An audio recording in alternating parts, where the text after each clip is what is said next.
How are you, brothers? I'm your elder brother, Kiran Roy. So, taking further my series of the various manipulation tactics used by women. So, in my part two, in my yesterday's videos, I addressed the emotional manipulation part.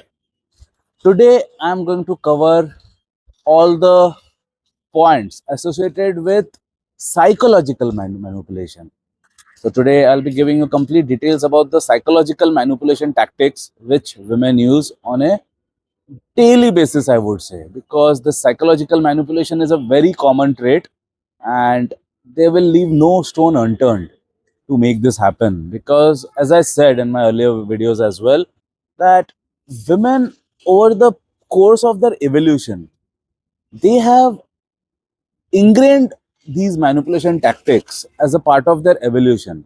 So, this is not something which they learn. This is something which they are well aware of right since they are kids. For example, you will see a small girl child.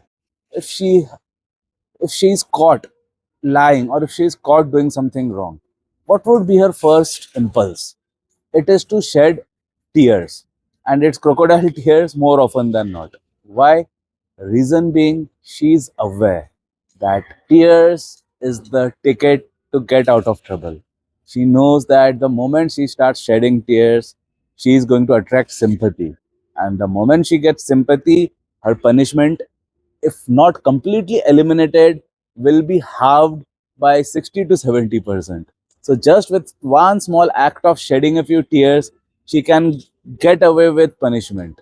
She can get away with blunder. So, that's the biggest sign. So, this thing takes complete shape when they grow up. They are very well aware that these manipulation tactics can get them out of trouble. And in most cases, they can have their way because there are many things that they try to get which they otherwise wouldn't have got hadn't they used those manipulation tactics. So it's a part which is this is ingrained in their system through over the years. As I said, it's not something which they learn. This is something which they have it by default. As per my studies, from whatever I have seen, that they are like masters. They are masters. As in, it took me 25 years to catch their manipulations, to have an upper hand, to be 10 steps ahead, to retaliate with their manipulation tactics. But they required no such training of any sorts. They have it by default. You are understanding, no, what I'm trying to say? It took me bloody 25 years to get an edge over them, to know about their manipulation tactics. I had to study it. I had to do intensive research.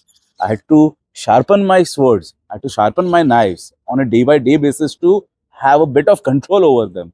But for them, they require no such training, nothing. No research is required. They have it by default. So that is how it is. So to start with today's topic, as I said, our main point today is psychological tactics which they use. So my first point regarding this point is gaslighting. Now, gaslighting, I have 5 or 6 points when it comes to psychological manipulation tactics. But I think today's entire video, would be less to cover the one sub point itself, which is gaslighting. So, as I said, this is going to be a long series of complete manipulation tactics used by women. So, today is my third part. In my third part, I'm covering the psychological manipulation tactics. Out in that, the first point is gaslighting.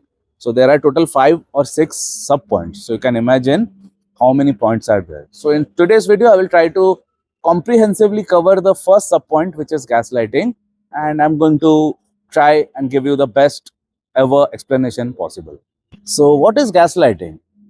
It is making someone doubt their perception or memory. You will ask me how. For example, your wife and you must have decided that you'll be going for a movie today, as in the next day. So next day you call her from office that, hey, be ready. Yesterday we decided to go for a movie. So you be ready. I'll pick you up from home. But suppose if she has some other plan. Suppose she has some plan with her girlfriends, female friends for that matter. She will say, hey, what movie are you talking about? I did not say anything of that sort. I never said that we are going for a movie because I already had made plans with my female friend. So we are going for a cup of coffee. But I never said that we are going for a movie. Which movie? So that way, she will make you doubt your own memory. She will try to put the blame on you, in which you end up doubting your own reasoning. That hey, when did we actually plan, or she did not listen properly when I told her, because I know for sure that we had decided on a movie, and even she had agreed. But she will put you in self doubt. That is a classic case of gaslighting. How many cases are there? I'll try to cover as many common grounds. I started with this, but there are many such ways. Like she will instantly say, like, hey, I never said any such thing. That's a classic way. I never said such thing. Though clearly she had promised to you. Clearly she had promised you that we'll be going for a movie, or I'll be doing this core at the end of the day, or I'll be buying this for you. 100% she had assured you that she's going to do it. But when the time comes for her to act, to execute, that is when she will put all the blame on you, saying that, hey, I never said such a thing. You might have forgotten, or you might have made some mistake, but I never said that. That's the easiest way of gaslighting. So this is a classic case of psychological manipulation, which we are covering today, and I'll try to be as comprehensive and detailed as possible, so that the subject is completely clear in front of you, because I want you guys to have a clear edge over them. Because as I said, it took me 25 years exactly, because I got into psychology when I was 17 years old, and today I am like 44. So you can do the calculation. It's like around 26 years that I am doing this. So completely, as I said, it took me like such a long time to sharpen my knife. So I'm trying to pass on my knowledge to you, so that even you guys can be one step ahead, so that you can catch that manipulation tactic, and you can, whatever solution is there today. I'm not saying there are many solutions, but I'll make a dedicated video along with the solutions, because today, and as is the case with my prior videos and my videos which are going to come up, first we are just going to identify the traits, what are the tricks that they use, what are the common manipulation tactics which they would be using, and 100% it would be used on you also, or it has already been used on you. So first let's just identify, and let's just pick it up from the ground and keep it on the ground, so that you guys have it identified. Then with a separate series of videos, I'll tell you how to tackle them step by step, systematically. So consider this as a course, a complete course about how to be one step ahead of the manipulation tactics of women. So next common point used by women to gaslight her partner is he minimizing his feelings. So how? I'll give you one small example. Many years back, many 10, 12 years back, I was dating an actress. She had all the narcissistic tendencies, all the narcissistic traits, manipulation. She was a queen of manipulation tactics. So we both had gone for one party in Mumbai. In that party, she, whatever, I mean, we both, because that time I was a top performing rock guitarist, she was an actress, so there were many ladies who were approaching me and talking about music, because who doesn't love music? Everybody loves music. So they were inquiring about my guitar classes, even they expressed their willingness to learn from me, so they were collecting all the details. So whenever that was happening, she was trying to put me down in front of the other ladies. She was trying to put me down. She was saying, hey, you just keep quiet. Let me do the talking. Why are you talking? You keep quiet. Like that, she was trying to put me down, basically. She was trying to, because she was clearly uncomfortable with the attention I was getting. So she did not like it. So she was trying to be the center of attraction rather than me getting the limelight from the other females, because there were many other actresses as well. So she was not liking it one bit. So she was trying to put me down. She was cutting me whenever I was being asked some question. I was replying politely to the questions, but she was cutting me down. Hey, you keep quiet. Let me say. Let me explain. Like that, she was doing the talking. So next day, we had gone for a coffee. So during that time, I clearly told her, hey, I did not like the way you were cutting me down. So what was her way of reacting? She was saying, hey, you are too sensitive. Hey, stop overreacting. You don't need to overreact for such a small matter. So as is the title of this segment, it is called minimizing his feelings. So what she was trying to do was, she was gaslighting me into minimize my feelings about it. She was trying to make it sound as if nothing happened, as if it was too small a thing for me to react. Because they will, what they will do in this case is they will try to minimize your feelings so as to gain leverage, so as to, for her, that's her escape route, so to escape the wrong thing which she had done. So how she is doing? By minimizing your feelings and by showing that whatever she did was nothing, it was too small a thing to even bother about, when in reality it's a very big thing. Because with many of you this might have happened, that you are sitting and speaking to somebody, your wife or your girlfriend for that matter is cutting you short. She's saying, you keep quiet, let me do the talking. Nobody will like it, right? You won't like it. And when you make it evident to your wife or your girlfriend that, hey, you had no business cutting me like that in front of guests, I was doing the talking, you were like cutting me short, you were saying, hey, you don't talk, let me talk, this is not the right way.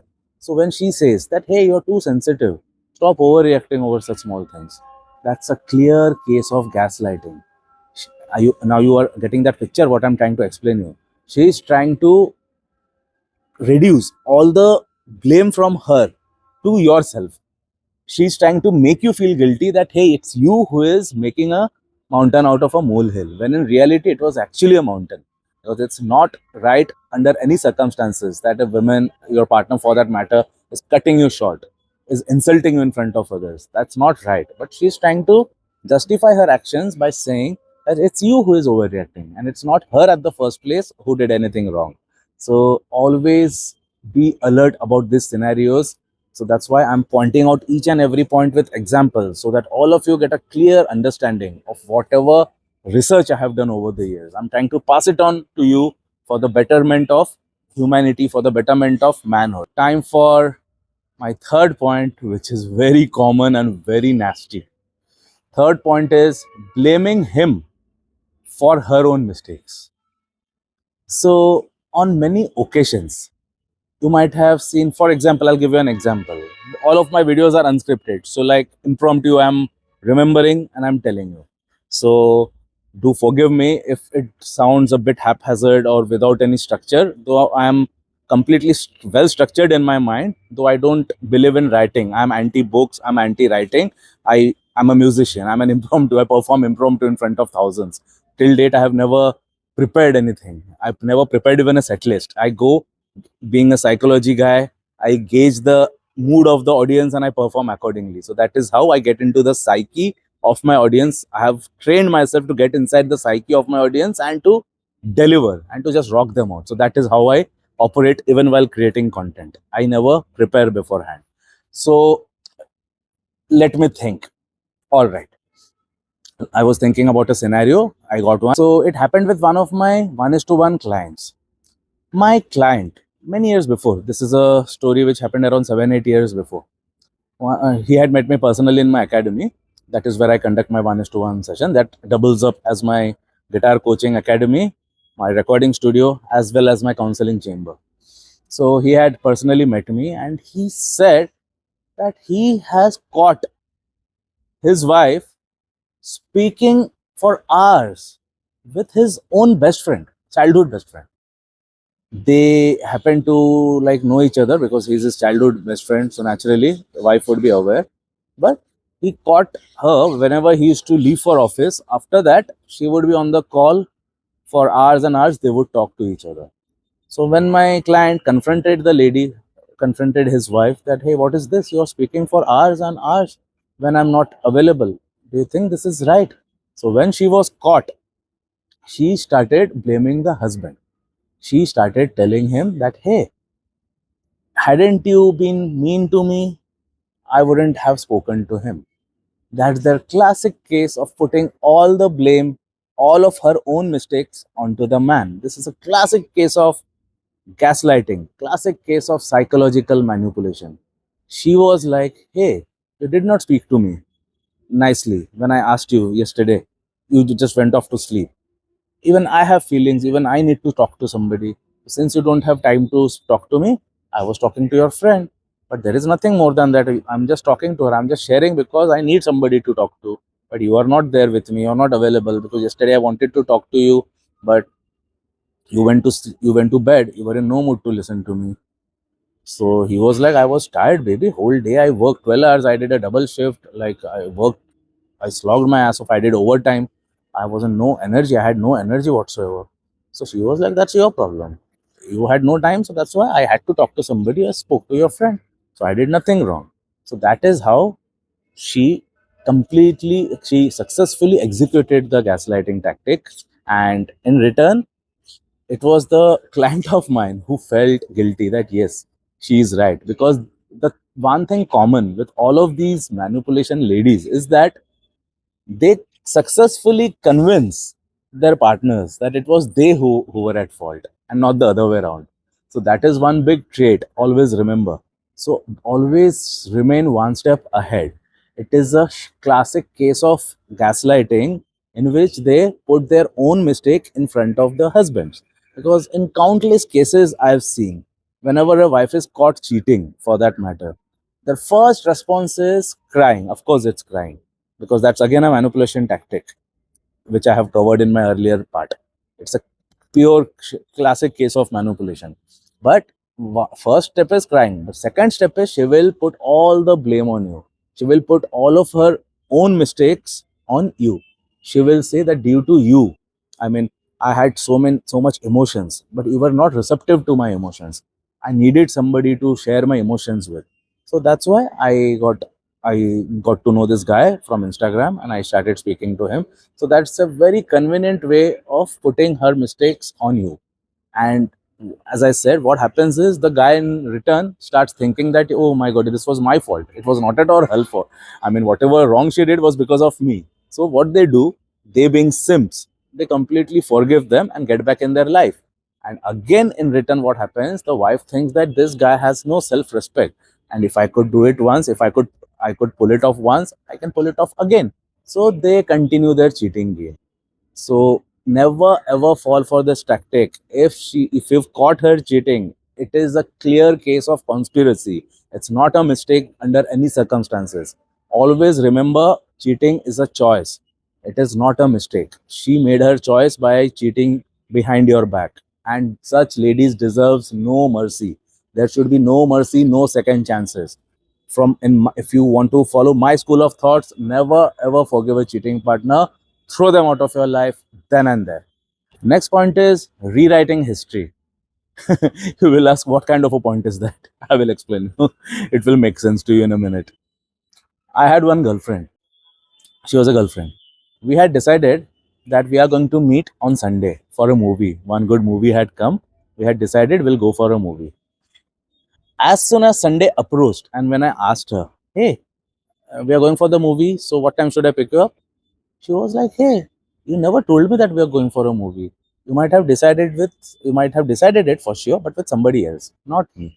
So she conveniently wriggled out of it because naturally, as I told you earlier, she might have made some other plan with somebody else. She wanted an escape route. So what she conveniently put the blame on me, saying that I might have made a plan for a movie with some other girl, but not with her. She said, you never told me about a movie. But she does not know I'm a psychology guy. I have the strongest memory. Like, as I told you in my other videos, two things I have very strong in me right since childhood is I have a super sharp memory and super sharp observation skills. I remember things from the time I was 3 years old. I tell my father about the things, and even he gets shocked that, are you crazy or what? How do you remember such things? You were just 2 or 3 years old. I say, yes, I do remember. What can I do now? So, what happens in my cases, it's also a curse as well as a blessing.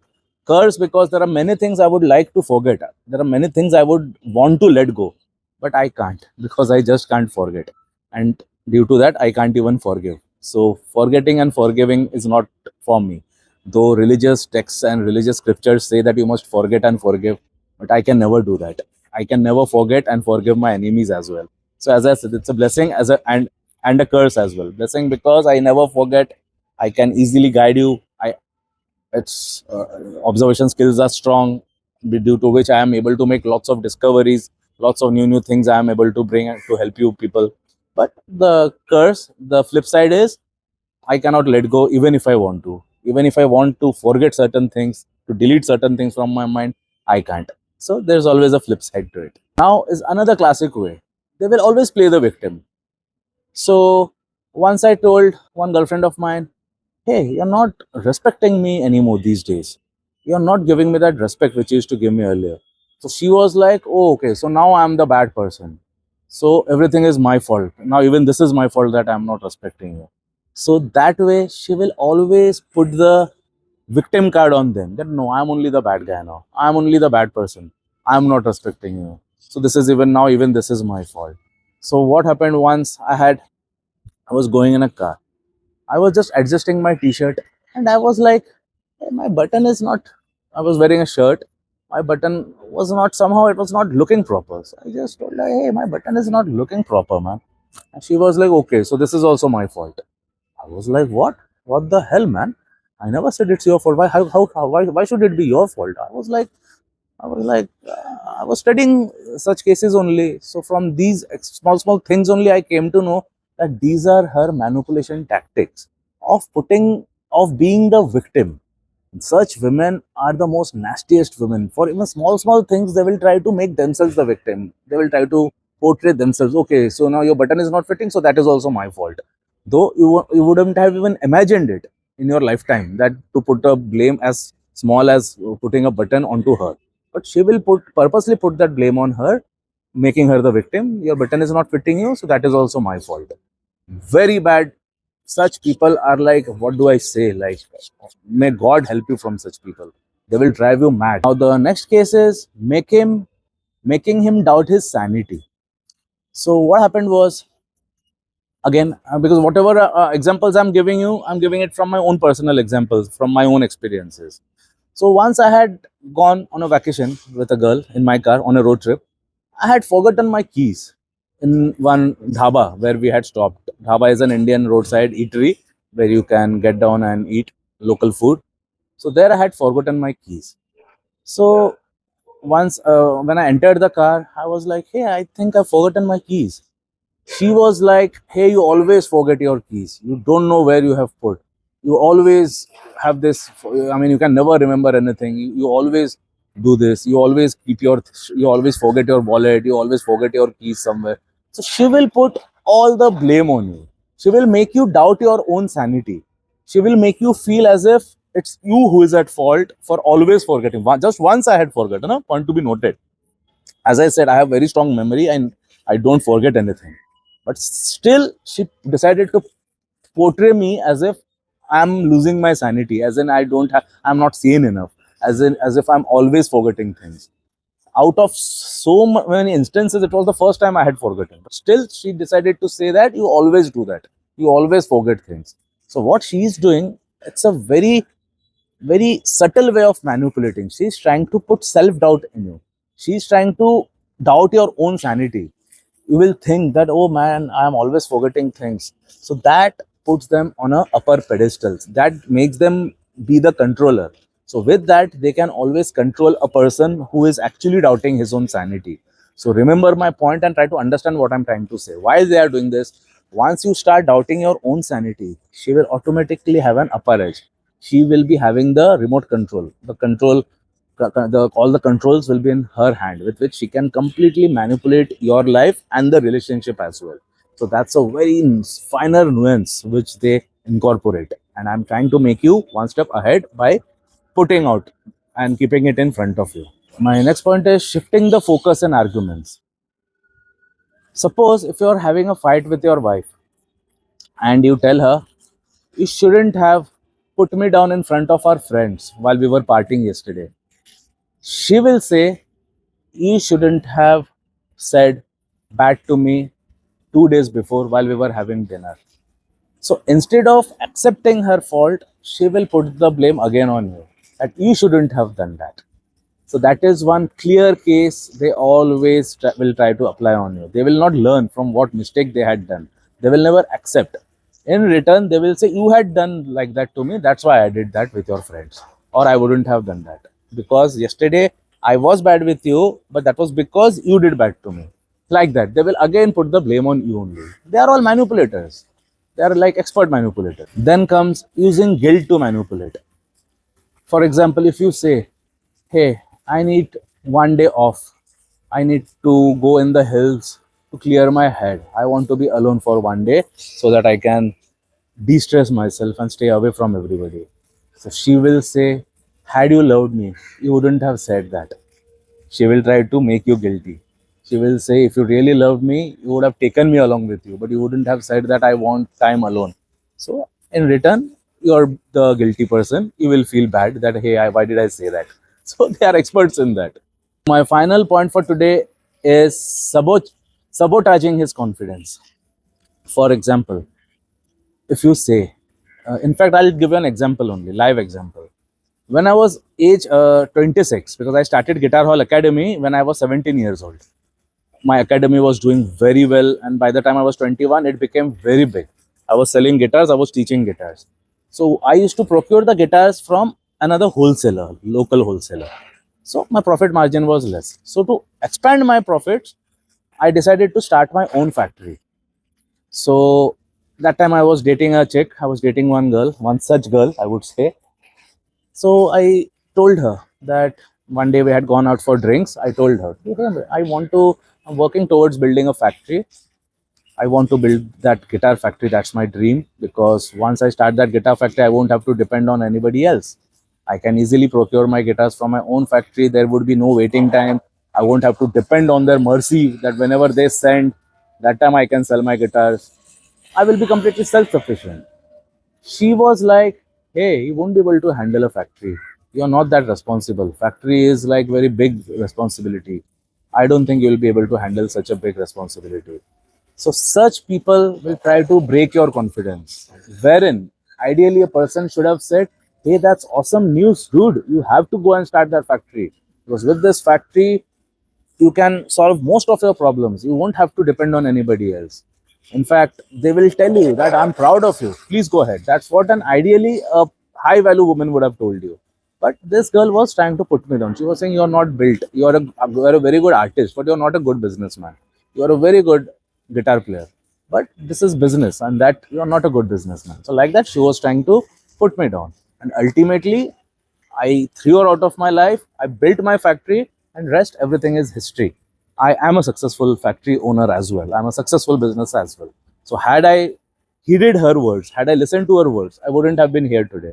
So my conclusion for today is, never ever pay attention to what they are saying. Always follow your own heart. Never ever fall prey to their manipulation tactics. What should be the retaliation? As I said, I'll be making a dedicated video to address that. But for today, I'm signing off. Be alert. My purpose is to make you aware of the small nitty-gritties which they involve in the form of manipulating you. Jai Hind.